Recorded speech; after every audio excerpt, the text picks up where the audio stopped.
चला आपण स्टार्ट करूया. आपलं लेसन आहे थर्मल प्रॉपर्टीज. 11चा लेसन आहे thermal properties of matter. Thermal properties of matter. Thermal properties of matter.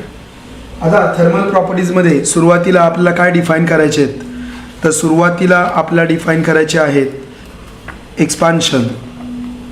सुरुवातीला आपल्याला डिफाईन करायचे आहेत expansion. Coefficient of thermal expansion, coefficient of areal expansion and coefficient of cubical expansion. Coefficient of cubical expansion हे आपल्याला पहिल्यांदा पाहायचं आहे. बघा लक्ष द्या. पहिला आहे थर्मल एक्सपान्शन. थर्मल एक्सपान्शन किंवा linear expansion. Linear expansion. Linear expansion very simple. The coefficient of linear expansion of a solid is defined as the increase in length per unit original length. Increase in length per unit original length per degree rise in temperature. बघा याला काय म्हणायचं, increase in length म्हणजे L2 minus L1 upon original length. बघा the increase in length per unit original length per degree rise in temperature म्हणजे T2 minus T1. T2 minus T1. So alpha equal to L2 minus L1 upon L1 T2 minus T1 झालं. तर याला म्हणायचं linear expansion. याला म्हटलं आपण linear expansion. हा झाला अल्फा. हा झाला अल्फा. मग आता पुढे आहे एरियल एक्सपान्शन. एरियल एक्सपान्शन काय नाही, फक्त लेंथच्या ऐवजी काय घ्यायचं, एरिया. लिनियर एक्सपान्शनमध्ये लेंथ आहे, एरियल एक्सपान्शनमध्ये एरिया आहे. मग याला बीटा इक्वल टू काय येणार बघा, A2 minus A1 upon A1 into T2 minus T1 into T2 minus T1. Okay, याला म्हणायचं T2 minus T1. आता पुढचं आहे क्युबिकल एक्सपान्शन. Cubical expansion. आता क्युबिकल एक्सपान्शनमध्ये ऑब्वियसली काय येणार, व्हॉल्यूम. ऑब्वियसली काय येणार, व्हॉल्यूम. त्याला गॅमा म्हटलं.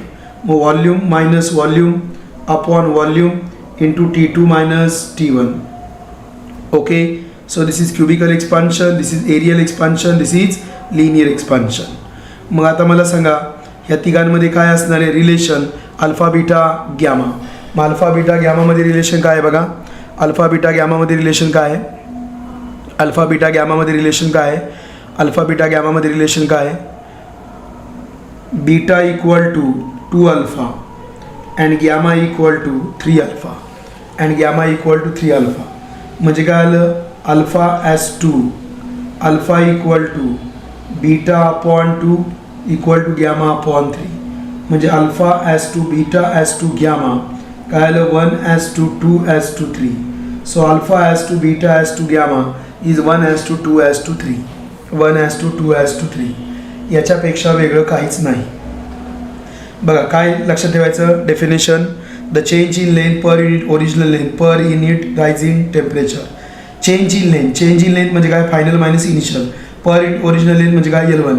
पर डिग्री राइज इन टेम्परेचर म्हणजे काय T2 मायनस T1. मग change in area per unit original area per degree rise in temperature. Change in volume per unit original volume per degree rise in temperature. Definition कळल्या सगळ्यांना, definition कळल्या का. आपण यावरचे problems घेऊया. आता हे जे अल्फा आहे यालाच पुढं काय म्हणायचं बघा, अल्फा इक्वल टू, नीट समजून घ्या, L2 मायनस L1 काय आहे, चेंज इन लेंथ. याला स्मॉल एल म्हटलं. L1 काय आहे, ओरिजिनल लेंथ कॅपिटल L. आणि याला डेल्टा टी म्हटलं. असं पण होतं बरं का, असं पण होतं, लक्षात घ्या. मग चेंज इन लेंथ काय होणार, L alpha delta T. L alpha delta T. मग हा झाला चेंज इन लेंथ, लक्षात घ्या. Change in length, small L म्हणजे change in length. Small L म्हणजे change in length. L2 minus L1ला काय म्हटलं, चेंज इन लेंथ. याला म्हटलं change in length upon original length capital L. आणि चेंज इन टेम्परेचर म्हणजे डेल्टा टी. Delta T. मग L इक्वल टू काय आलं, L इक्वल टू आलं चेंज इन लेंथ काय आलं, original length alpha delta T. मग असंच काय येणार मला सांगा, चेंज इन एरिया. मग चेंज इन एरिया काय येणार, original area beta into delta T. Okay.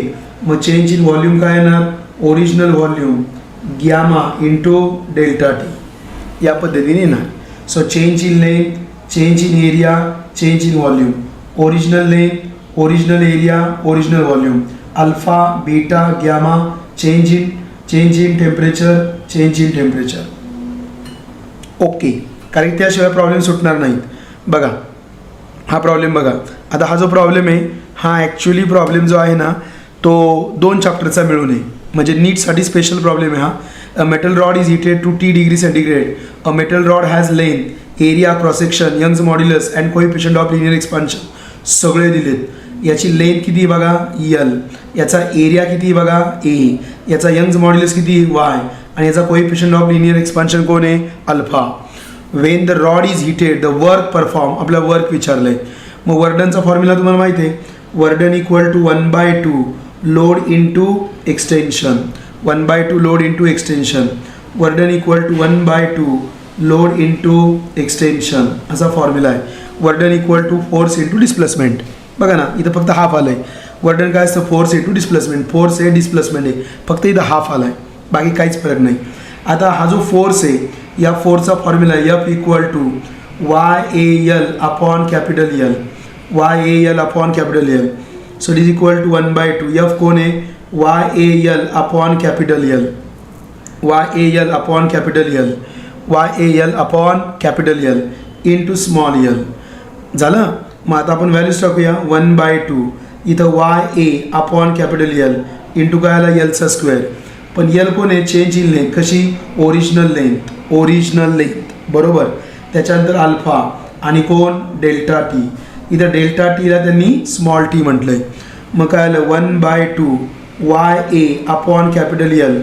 L काय आला L अल्फा आणि स्मॉल टी. मग याचं झालं स्क्वेअर. मग काय आलं बघा 1/2 YA अपॉन L. इथं L square alpha square T square. Lला स्क्वेअर गेला, Lला स्क्वेअर गेला म्हणजे काय आलं 1/2 YAL alpha square T square. 1/2 YAL alpha square T square. Option number A नीटसाठी महत्त्वाचं आहे, नीटसाठी. चला next question. A metal rod.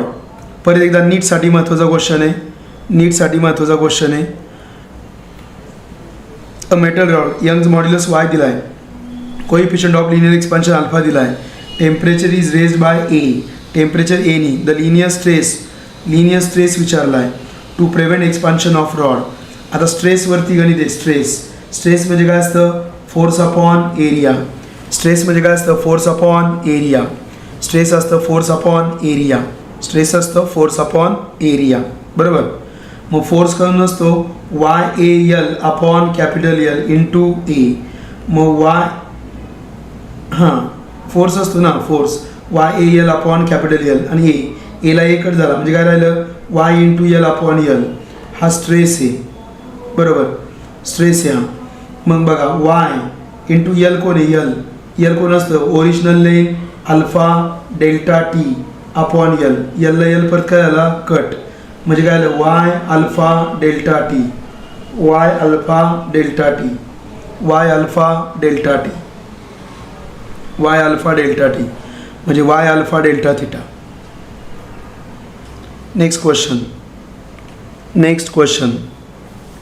Question बघा. आता आपल्या हा CETचा क्वेश्चन आहे, हा मात्र CETचा क्वेश्चन आहे. लक्ष द्या. A metal rod of cross sectional area. मी ना फिजिक्सचे प्रॉब्लेम कसे सोडवतोय ना ती फक्त स्टाईल बघा.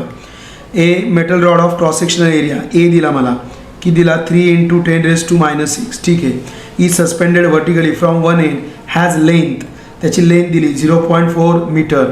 मग लेंथ दिली L किती दिला 0.4 metre at 100 degree centigrade. Temperature दिलं. Now the rod is cooled up to 0 degree centigrade but prevented from contracting by attaching a mass M at the lower end. The value of M is. आपल्याला Mची value विचारली आणि आपल्याला Y दिला आहे, coefficient of linear expansion दिला आहे बरोबर. परत एकदा तीच पद्धत नीटसाठी पण महत्त्वाचं आहे. ओके. मग मला सांगा चेंज इन लेंथ कोण आहे original length alpha into delta T. Okay ठीक आहे. आता चेंज इन लेंथ कोण असतं, पण चेंज इन लेंथ कोण असतं, चेंज इन लेंथ कोण असतं, नको डायरेक्ट नको लिहायला. बघा एफ कोण असतो, एफ इक्वल टू कोण असतं, YAL अपॉन कॅपिटल एल. मग एफ इक्वल टू YA, कोण आहे, यल alpha delta T upon L, एलला एल कॅन्सल, म्हणजे एफ काय आला, एफ इक्वल टू आला YA alpha delta T, YA alpha delta T. मला मास पाहिजे, मग एफ कोण असतो, mg, एफ असतो mg, YA alpha delta T. बघा असंच येणार, एफ काय आहे, mg घेतला. बघा ना कसं, हा एक formula, F equal to YAL upon capital L आणि स्मॉल एल कोण, L alpha delta T.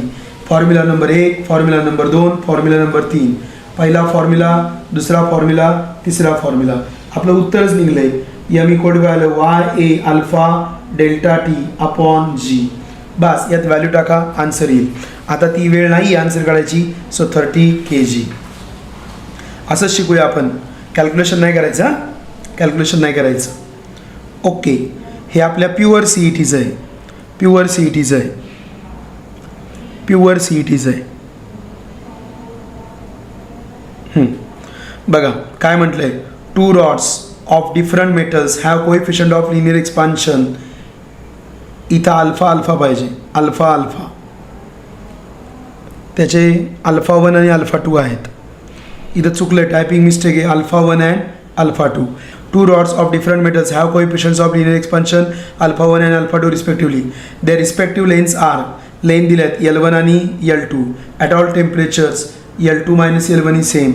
The correct relation is, what is the correct relation? काय नाही, सोपं आहे की, what is change in length, original length alpha into delta t. मग पहिल्यासाठी काय, L1 capital L1 alpha delta T, बरोबर बरोबर आहे ना. इथं ॲट ऑल टेम्परेचर, इथं L2 minus L1 is same असं म्हटलं आहे, ते डेल्टा टी इज सेम असं पाहिजे. ओके, मग दुसऱ्यासाठी काय आलं, L2 equal to L2 alpha 2 delta T, बरोबर.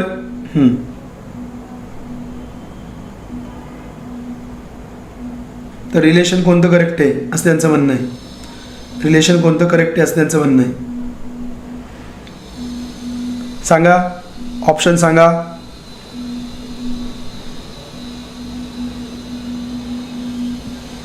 हे दोघं सेम घ्यायचे ना, so L1 alpha 1 delta T equal to L2 alpha 2 delta T. हे गेलं L1 alpha 1 equal to L2 alpha 2. So option number L1 alpha 1, option number D, C नाही, option number D. समजलं का. L2 minus L1 is same, L2 इथं असं पाहिजे, L2 minus L1 is same. नाही, C नाही येणार, सी नाही येणार, सी नाही येत सेजल, सी नाही येत, डी येत आहे. इथं L1 अल्फा 2 आहे असं आहे. इथे ना असं पाहिजे होतं, L1 minus L2 equal to 0 is same आहे, L1 आणि L2 सेम आहेत, म्हणजे L1 इक्वल टू L2 आहे. मग हे दोघं सेम घेतले, हे दोन सेम घेतले. समजलं का. पुढचं गणित, पुढचं गणित बघा. The temperature difference between two sides of an iron plate 1.8 centimeter thick is 9 degree centigrade. Temperature difference दिला आहे, मग डेल्टा टी दिला आहे किती, 9 डिग्री सेंटीग्रेड. थिकनेस दिली, thickness T 1.8 centimetre. Heat is transmitted through the plate.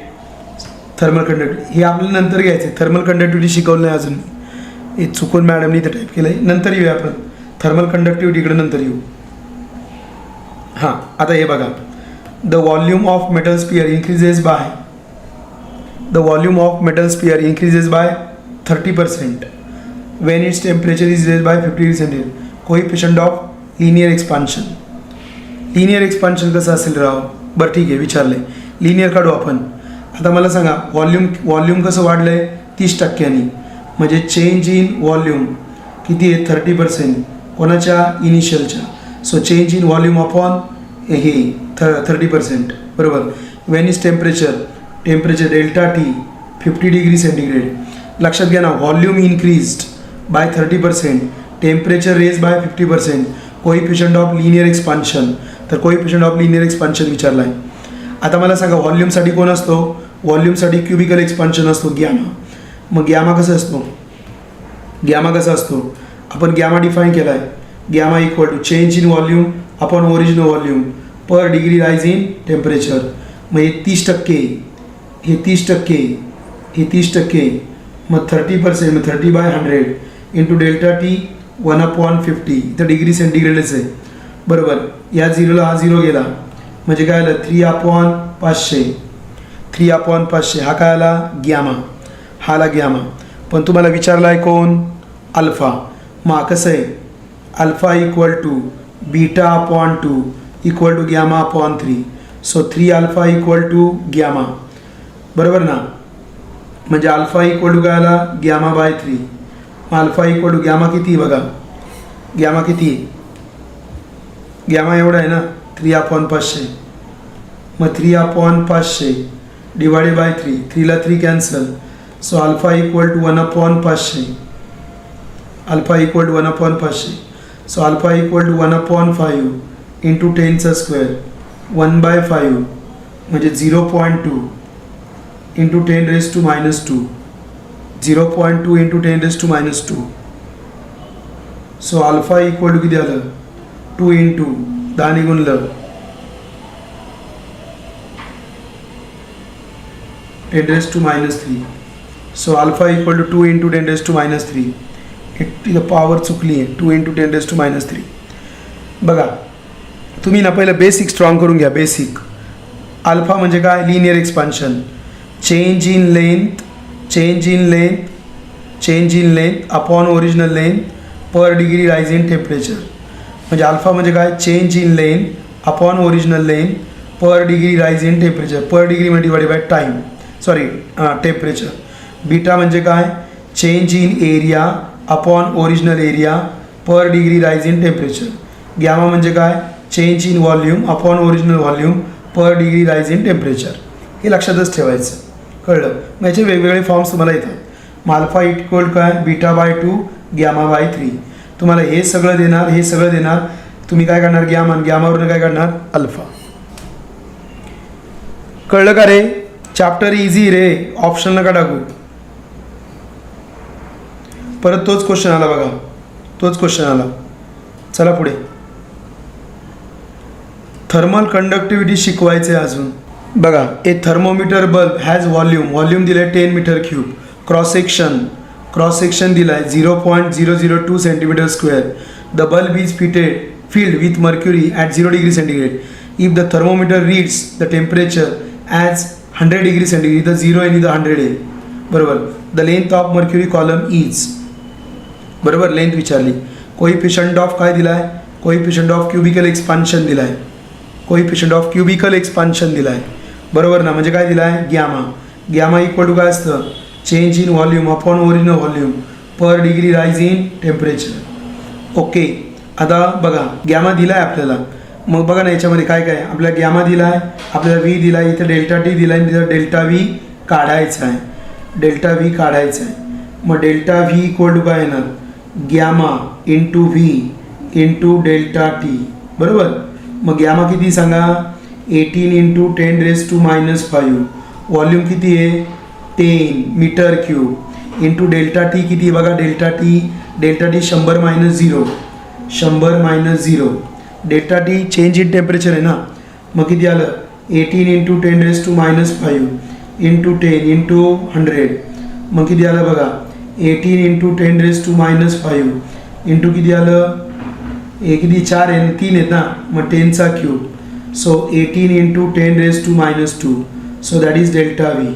18 into 10⁻² हा delta V आला. Delta V आला. आता मला कुठं जायचं आहे, आता मला कुठे जायचं आहे, मला विचारलं आहे काय एक मिनिट लेंथ विचारली. काय विचारली लेंथ. ते म्हणतात व्हॉट इज द लेंथ. मग मला सांगा चेंज इन व्हॉल्यूम काय असतं, चेंज इन व्हॉल्यूम काय असतं length into area. Length into काय असतं एरिया. लेंथ इंटू एरिया बरोबर. मग चेंज इन व्हॉल्यूम किती आलं 18 इंटू 10⁻² इक्वल टू लेंथ काढायची. एरिया किती दिला आहे सांगा एरिया दिला आहे 0.002 सेंटीमीटर स्क्वेअर आहे. तो सेंटीमीटर स्क्वेअर आहे. मग सेंटीमीटरचं स्क्वेअर म्हणजे 10⁻²⁴ असं झालं. सगळं मीटरमध्ये करून टाकलं मी. मीटरमध्ये करून टाकलं म्हणजे काय आलं 18 into 10⁻² divided by 0.002 into 10⁻8 equal to L. Okay म्हणजे काय आलं L equal to 18 into 10⁻² divided by 0.002 म्हणजे किती 2 इंटू 10⁻, 1 2 3 10⁻³ इंटू 10⁻8 इथं आले 9 मग किती आलं यल इक्वल टू 9 इंटू हे वरती 8 आणि 3 किती झाले 11 हे वरती गेले 11 मधनं 2 गेले 9 राहिले मग 10⁻9 हे काय आलं मीटर हे आलं मीटर बरोबर म्हणजे 9 सेंटीमीटर आन्सर आलं पाहिजे. पुढचा प्रॉब्लेम बघा A liquid having coefficient of cubical expansion gamma is kept in a copper vessel having coefficient of linear expansion. Cubical expansion gamma आहे linear expansion gamma by 3. If heat is supplied to the vessel, the original level of liquid in the vessel काय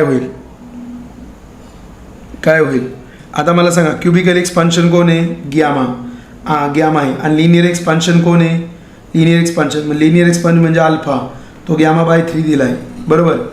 आता मला सांगा आपलं relation काय रे alpha equal to gamma by 3 असंच आहे ना मग हे रिलेशनच ट्रू आहे.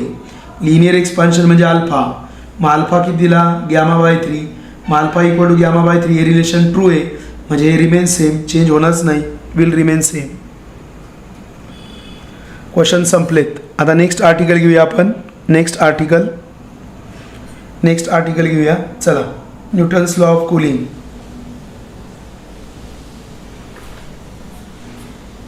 न्यूटन्स लॉ ऑफ कूलिंगचे प्रॉब्लेम पहिली थेरी शिकू आपण. Already Newton's law of cooling झालं आहे आपलं कशात झालं आहे डिफरन्शियल इक्वेशनमध्ये. बघा न्यूटन्स लॉ ऑफ कूलिंग काय the rate of loss of heat is directly proportional to excess temperature of the body किंवा the rate of loss of temperature the rate of fall of temperature is directly proportional to theta minus theta 0 म्हणजे d theta by dt काय आलं equal to k into theta minus theta 0. आता हा जो theta असतो हा theta काय असतो थीटा ॲव्हरेज असतो म्हणजे थीटा काय येणार थीटा 1 प्लस थीटा 2 अपॉन 2 हा झाला थीटा ॲव्हरेज. मग D theta by D T काय असतो सांगा it is theta 1 minus theta 2 upon time असतो. हे एवढं नोट डाऊन करा. This is Newton's law of cooling. एवढाच न्यूटन्स लॉ ऑफ कूलिंग आहे. The rate of loss of heat इथं क्यू घेतला आहे इथं पहिल्यांदा काय घेतला आहे Q the rate of loss of heat आणि ते काय घेतलं rate of fall of temperature यातला थीटा जो आहे ते ॲव्हरेज टेम्परेचर आहे काय आहे average temperature. The rate of loss of heat it is directly proportional to excess temperature of the body over the surrounding.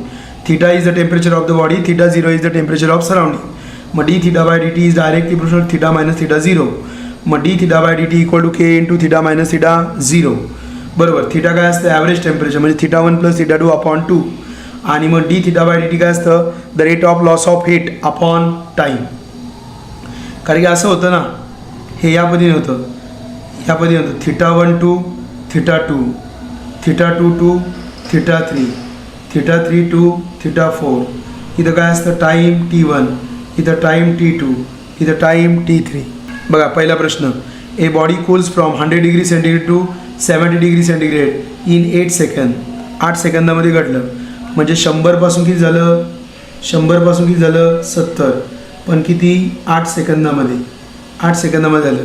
If the room temperature दिलं म्हणजे theta 0 दिला आहे मग थीटा 0 किती दिला आहे सांगा theta 0 is 15 degree centigrade and assuming Newton's law of cooling holds good then the time required for the body to cool from 70 degree centigrade to 40 degree centigrade.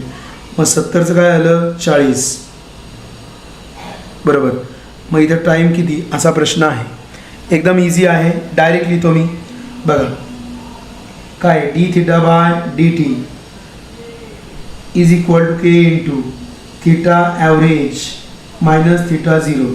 आता इथे काय आलं, पहिली फेज कोण आहे 100 ते 70, मग 100 मायनस 70 अपॉन 8 सेकंद बरोबर K equal to theta average 100 plus 70 upon 2 minus हे किती आहे 15 डिग्री सेंटीग्रेड. हे काय इथं थिटा 0 15 डिग्री सेंटीग्रेड. 100 वजा 70 किती आले 30, 30/8 के 100 170 170/2 170/2 बरोबर. इथं 8 दुने 16 5 85 85 मायनस 15 म्हणजे 30/8 इक्वल टू किती आलं के इंटू हे किती आलं 70. म्हणजे केची व्हॅल्यू किती आली, या झिरोला हा झिरो गेला, हे खाली 7 आले, अडीच झाली 56.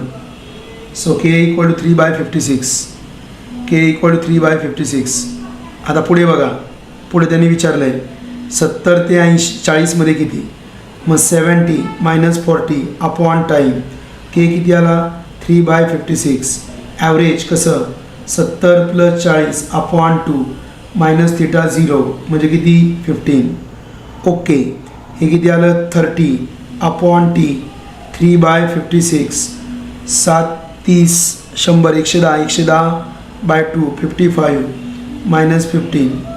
So 30/t equal to 3/56 into इथं किती आलं 40, इथं भाग दिला, इथं किती आले 10 इथं किती आले 40. So 1/t equal to 4/56. So t equal to काय आलं 56/4. मग 13 चौक 52 14 सेकंद 14 सेकंद उत्तर आलं. Option A 14 second. प्रॉब्लेम कळला का न्यूटन्स लॉ ऑफ कुलिंगचा. न्यूटन्स लॉ ऑफ कुलिंगचा प्रॉब्लेम कळला, तुम्ही सोडवा, तुम्हाला पण सुटेल. बघा 80 डिग्री 2 किती झाला 64 डिग्री 64 डिग्री झालं. 80 डिग्री झाला 64 बरोबर. किती मिनटामध्ये 5 मिनटामध्ये. त्याच्यानंतर 80 ते 64 झाला 80 ते 64 झाला 5 मिनटामध्ये. A body cools from and same body cools from परत 80 ते किती झाला 52 डिग्री सेंटीग्रेड 10 मिनिट्समध्ये. सराउंडिंग टेम्परेचर काढायचं. मग यासाठी काय आहे ना सांगा, 80 minus 64 upon time equal to K into 80 plus 64 upon 2 minus theta 0 बरोबर. इथं मी डी/बाय घेतो दुसऱ्याचं 80 मायनस 52. इथं टाईम दिला आहे ना, टाईम किती दिला आहे 5 मिनटं दिला आहे बरोबर. डी/बाय दुसऱ्याचं काय 80 ते 52 आणि टाईम किती दिला आहे 10 मिनटं बरोबर. इक्वल टू के इंटू काय होणार सांगा, किती होणार 80 प्लस 52 अपॉन 2 मायनस थिटा 0. दोघांचा रेशो घेतला तर केला के जाईल. 80 मायनस 64 16 आले 16. सो 16/5. 80 मधनं 52 गेले, 80 मधनं 52 गेल्यावर किती राहिले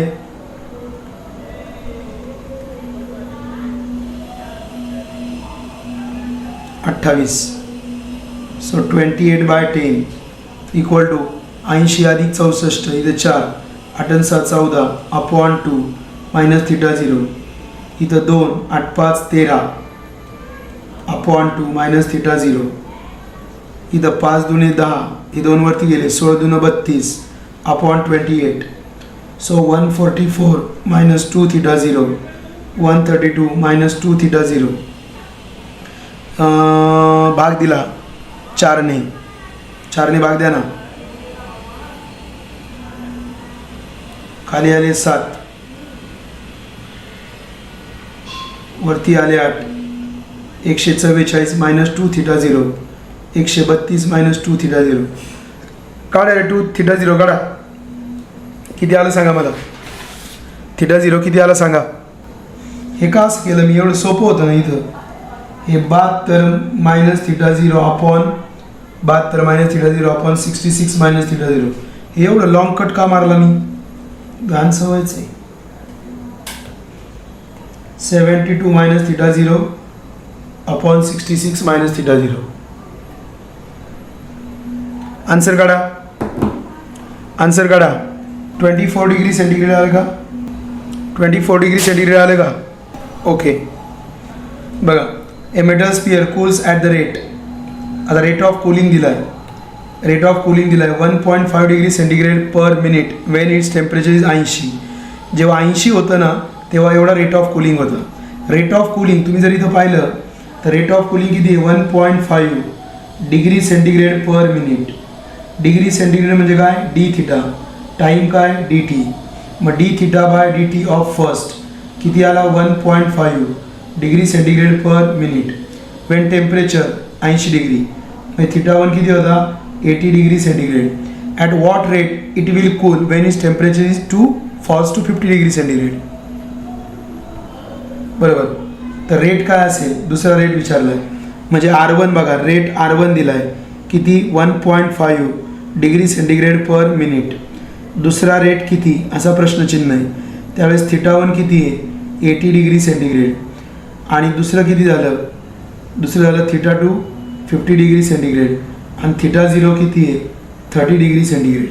बघा, R1 equal to K into theta average minus theta 0. R2 equal to K into theta average minus theta 0. Okay. आता काय झालं आहे? आता टेम्परेचर आहे ना ते 80 ते 30 झालं आहे. 80 डिग्री सेंटीग्रेडपासून 30 डिग्री सेंटीग्रेड झालं. आणि दुसऱ्या वेळेस 50 डिग्रीपासून 30 डिग्री सेंटीग्रेड झालं. बरोबर. म्हणजे कसं येणार? R1 equal to K into हे किती आलं? 80 प्लस 30 अपॉन 2 मायनस 30. 80पासून कूल डाऊन झालं रूम टेम्परेचरला आणि 50पासून कूल झालं रूम टेम्परेचरला. असंच घ्यावं लागणार आहे. आणि मग R2 दुसरा काय? K into 50 plus 30 upon 2 minus 30 degree centigrade. आता इथं काय आलं सांगा? आपल्याकडे याचं R2 upon R1 equal to 50 आणि 30 80. 80 भागिले 2 म्हणजे 40. मग इथं किती झालं? 40 मायनस 30 डिवायडेड बाय इथं किती झालं? 80 30 110 अपॉन 2 म्हणजे 55 minus 30. So R2 equal to 40मधनं 30 गेले 10 राहिले. 55मधनं 30 गेले 25 राहिले इंटू R1 म्हणजे 10 अपॉन 25 इंटू R1 किती आला? 1.5 म्हणजे 15 अपॉन 25. 5 3 15 5 5 25 3/5 आला. 3/5 भाग द्या ना मग. 0.6. So B 0.6. सोडवा आता हे सोपं आहे बघा. नेहमीची स्टाईल आहे. 90 ते किती झालं? 70 6 मिनिटामध्ये. बरोबर. आणि 70पासून किती झालं? 50 कितीमध्ये? टाईम काढायचा आहे. आणि थिटा 0 किती दिला आहे? 30 डिग्री सेंटीग्रेड. सोडवा मग. 90 minus 70 upon time equal to K into 90 plus 70 upon 2 minus 30. Then काय? 70 minus 50 upon T K into 70 plus 50 upon 2 minus 30. So this is equation number 1. This is equation number 2. नाही, बी नाही आलेलं. C उत्तर आहे. 10 minutes. 10 minutes आलं का? चल पुढचं. आता हे आर्टिकल संपलं आपलं. ओके. आता आपल्याला प्रॉब्लेम्स घ्यायचे थर्मल कंडक्टिव्हिटीवरती. बघा, थर्मल कंडक्टिव्हिटी. थर्मल कंडक्टिव्हिटी समजून घ्या. थर्मल कंडक्टिव्हिटी म्हणजे काय? थर्मल कंडक्टिव्हिटी म्हणजे काय? कोइफिशियंट ऑफ थर्मल कंडक्टिव्हिटी काय आहे? आता एक स्लॅब आहे म्हणजे आपली भिंत आहे, थोडक्यात वॉल आहे किंवा भिंत आहे. आता ईच्या एंडला टेम्परेचर किती आहे θ1, ईच्या एंडला टेम्परेचर किती आहे θ2, बरोबर. याच्यामधला ही जी विड्थ आहे ती किती आहे x, आणि क्यू एवढी हीट काय होते फ्लो होते, क्यू एवढी हीट फ्लो होते ह्या वॉलच्या अगेन्स्ट. म्हणजे अशी ब्रिक वॉल आहे, अशी ब्रिक वॉल आहे, अशी ब्रिक वॉल आहे. हिचं या साईडचं टेम्परेचर θ1 आहे, या साईडचं टेम्परेचर θ2 आहे. याची थिकनेस जी आहे ती x आहे, आणि याच्यामधनं कोणती हीट फ्लो होते क्यू, क्यू एवढी हीट फ्लो होते, बरोबर. आता याचा एरिया जो आहे एरिया ए आहे, एरिया ए आहे, आणि हीट फ्लो व्हायला टाईम किती लागला टी. बघा मग काय, the quantity of heat flow is directly proportional to area, एरियावरती डिपेंड असणार. The quantity of heat flow कशावर डिपेंड असणार, temperature gradient, temperature gradient, temperature gradient, temperature gradient म्हणजे θ1 मायनस θ2. क्यू कसा directly proportional to X, Q is directly proportional to time, Q is directly proportional to time. Q कसा असणार inversely proportional to X. का हो एक्सची inversely proportional, कारण X काय thickness, जेवढी भिंत जाड असेल तेवढा हीट फ्लो व्हायला कमी वेळ असेल. म्हणजे थिकनेस जास्त हीट फ्लो कमी, जास्त कमी म्हणजे इन्व्हर्सली प्रोपोर्शनल, बरोबर. ओके, मग यांना जर कंबाईन केलं तर काय होतंय बघा, Q is directly proportional to A θ1 minus θ2 time upon कोणाला एक्स, अपॉन कोणाला एक्स. मग प्रोपोर्शनलिटी कॉन्स्टंट जर घेतला तर तो K A θ1 minus θ2 into T upon X, बरोबर.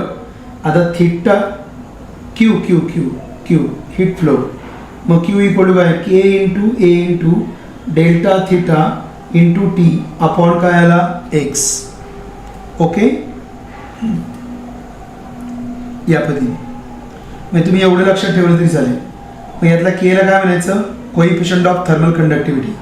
मग कोइफिशियंट ऑफ थर्मल कंडक्टिव्हिटी काय आलं, K equal to Q into X upon A into delta theta into time. Okay, असं लक्षात ठेवलं तरी चालेल. बघा एकदम सिंपल आहे ना, एकदम सिंपल आहे. ही भिंत आहे, ही भिंत आहे, या भिंतीच्या अक्रॉस हीट फ्लो होते, क्यू फ्लो होते. मग इकडं टेम्परेचर θ1, इकडं टेम्परेचर θ2 आहे. याचे डिस्टन्स जे आहे ते एक्स आहे, याचा एरिया ए आहे. मग Q is directly proportional to लागलेला वेळ, Q is directly proportional to θ1 minus θ2, Q is directly proportional to area, आणि Q is inversely proportional to X. मग सगळंच जर एकत्र घेतलं गुंता तर काय येणार, A into θ1 minus θ2 into T upon X असं आलं. म्हणजे क्यू इक्वल टू काय आलं, K into A into θ1 minus θ2 T upon X, like दिस. सगळ्यांना समजलं का थर्मल कंडक्टिव्हिटी, थर्मल कंडक्टिव्हिटी कळलं सगळ्यांना. The heat flow across the slab, the heat flow across the wall, the heat flow across the gradient. Problem सोपे आहेत हो, समजून घ्या, सोपे आहेत प्रॉब्लेम, फक्त लय मोठे लिहिलेले असतात. A wall has 2 layers A and B, each made of different material. एक वॉल आहे, वॉल म्हणजे भिंत, 2 लेयर आहेत ए आणि B, each made of different material. Both the layers have same thickness. The thermal conductivity of material एची thermal conductivity is thrice that of B. म्हणजे एची thermal conductivity of A is thrice the thermal conductivity of B. If under thermal equilibrium temperature difference across the wall is 48 degree centigrade. Temperature difference दिला आहे, temperature difference म्हणजे काय दिलं आहे, delta T, delta theta किती दिला आहे, 48 degree centigrade, 48 degree centigrade. असा प्रश्न आहे. आता मला सांगा केचा फॉर्म्युला काय आहे, नाही हीट लिहू आपण, हीट लिहायचं सोपं आहे.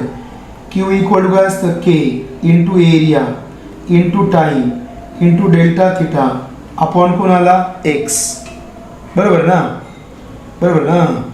मग हा काय आहे बघा, के इंटू डेल्टा थिटा.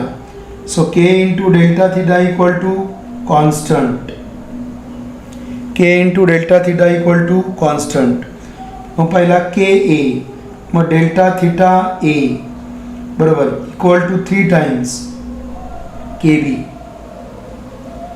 म्हणजे 48/3 येईल, 48/3 येईल ना. 48/3 येतं का रे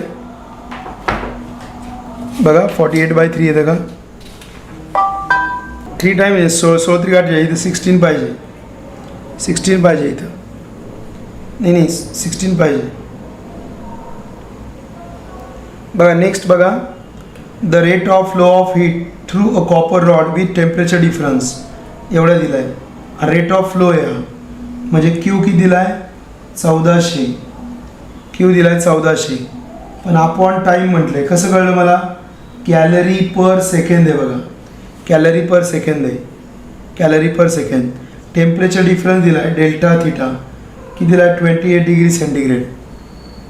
मग ते विचारलं आहे थर्मल रेजिस्टन्स. मग क्यूचा फॉर्म्युला काय आहे, Q equal to K into A into T into delta theta upon X, upon X. मग आपल्याला क्यू बाय टी दिला आहे, बरोबर, क्यू बाय टी दिला आहे.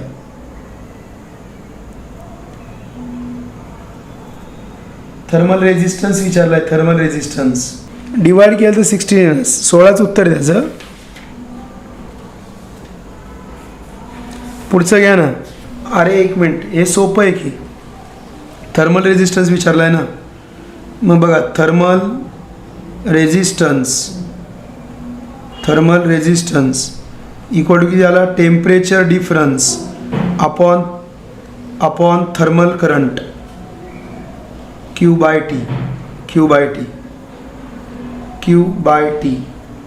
मग मला सांगा डेल्टा थिटा किती आहे 28 अपॉन 1400.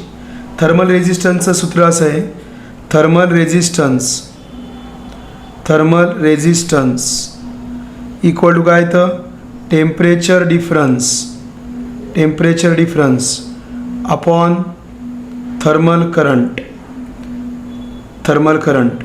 म्हणजे delta theta, delta theta upon Q by T, delta theta upon Q by T. मग 28 बाय एवढं आलं, 0.02 degree centigrade second calorie. Thermal रेजिस्टन्सचा प्रश्न होता. संपत आला आहे आपला चॅप्टर, संपत आला आहे. बघा, the ratio of thermal conductivity of 2 rods A and B having same area of cross section is 3:2. Thermal conductivity, thermal conductivity of A upon thermal conductivity of B किती 3/2. Thermal resistance of 2 rods is same. Then the ratio of length, लेंथचा रेशो विचारला आहे, लेंथचा रेशो विचारला आहे, लेंथचा ratio विचारलेला आहे, बरोबर. मग काय ना सांगा, लेंथचा रेशो काय आपला formula, Q equal to area direct K, sorry बघा, Q equal to K into area into time, बरोबर, into time into delta theta upon X. मग काय आलं, K into A equal to constant. मग के इंटू काय आलं L square equal to constant. पण या लेंथमध्ये एक्स आहे ना, इथं एरियामध्ये एक्स आहे, तो कॅन्सल होईल, तो कॅन्सल होईल. म्हणजे K into L equal to constant येईल, अपॉन एक्स आहे ना, तीच लेंथ घ्यायची. So K into L equal to constant. मग K A upon K B, L A, K L constant आहे. So K into L A equal to K B into L B. मग L A upon L B, it is K B upon K A. मग 3:2 जर 2:3 झालं, बी option. अजून एक thermal कंडक्टिव्हिटीचा प्रश्न होता, एकच होता होय. ठीक आहे, झालं आहे, एवढंच आहे. अजून फक्त आपला एकच पॉईंट राहिला आहे, तेवढा फक्त बघा. टेम्परेचर ऑफ फॅरनाईट स्केल बघा. Temperature of Fahrenheit scale -32 upon 180 equal to temperature of Celsius scale upon 100. Temperature of Fahrenheit scale -32 upon 180 बरोबर temperature of Celsius scale upon 100. Okay, so it is the relation between Kelvin scale and Celsius scale. हे एक लक्षात ठेवा, हा एक आपल्या याचा part आहे. समजा मी एक एक्झाम्पल घेतलं. Normal human body temperature in Fahrenheit. Human बॉडीचं फॅरनाईटमधलं टेम्परेचर किती आहे? 98.4 degree Fahrenheit. What is the temperature in degree centigrade? तर डिग्री सेंटीग्रेडमध्ये बॉडीचं टेम्परेचर किती? आता फॅरनाईट किती दिलं आहे? 98.4 - 32 upon 180 equal to temperature scale upon 100. 0ला 0 कॅन्सल. 98.4 - 32 98.4 - 32 म्हणजे किती आलं? 66.4 upon 18 into 100 equal to temperature in degree centigrade. बरोबर आहे? ठीक आहे, तसं मांडलं तरी चालेल. मग याने आन्सर किती येईल? 36.89 डिग्री सेंटीग्रेड. हा एक फॉर्म्युला झाला. बरोबर. अजून काय फॉर्म्युला आहे बघा या लेसनमध्ये? अजून काय फॉर्म्युला आहे? तर आपण अल्फा बीटा गॅमाचा फॉर्म्युला घेतला. अल्फा इक्वल टू काय होतं? Change in length upon original length. Change in length upon original length per degree rise in temperature असं होतं. किंवा change in length is alpha, original length alpha, change in temperature. Linear expansion, areal expansion. Beta काय होता? Change in area upon original area per degree rise in temperature. म्हणजे change in area काय आला? Original area beta delta T. आता gamma काय येणार? Change in volume upon original volume per degree rise in temperature. म्हणजे change in volume काय आलं? Original volume gamma delta T. Change in length काय आली? Original length into alpha into delta T या पद्धतीने. ओके, यांच्यामध्ये relation alpha equal to beta by 2 gamma by 3 हे झालं. व्हॉट इज थर्मल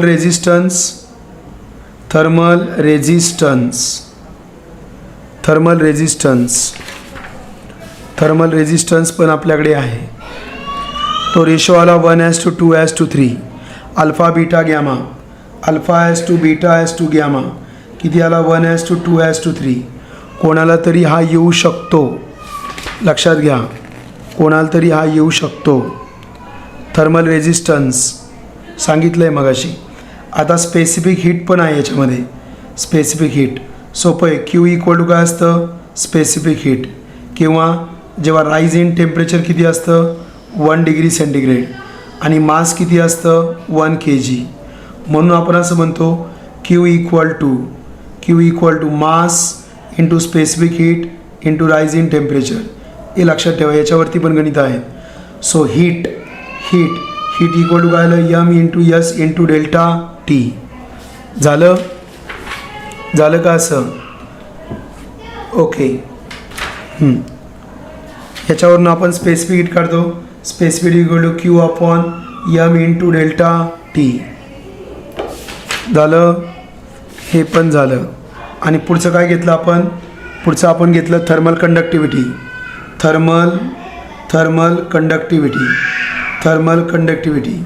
हा स्लॅब आहे, इथं स्लॅब आहे.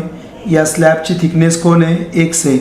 इथं टेम्परेचर θ1 आहे, इथं टेम्परेचर θ2 आहे. याचा एरिया A आहे. याच्या अक्रॉस हीट फ्लो होते. म्हणजे हीट फ्लो इक्वल टू काय सांगा? इथं K आहे, इथं एरिया आहे, इथं टाईम आहे. बरोबर. इथं डेल्टा θ आहे अपॉन कोण आहे? x. मग यावरनं K म्हणजे काय? Thermal conductivity. संपला, लेसन संपला. कारण ह्या केचं आहे ना SI युनिट पण विचारतात. के इक्वल टू काय ना सांगा, Q into X upon A into T into delta theta. मग क्यू कशामध्ये असतं, जूल. डिस्टन्स कशामध्ये, मीटर. एरिया कशामध्ये, metre square. Time second. Delta T Kelvin किंवा डिग्री सेंटीग्रेड. मग काय आलं सांगा, joule per metre second Kelvin असं पण येतं.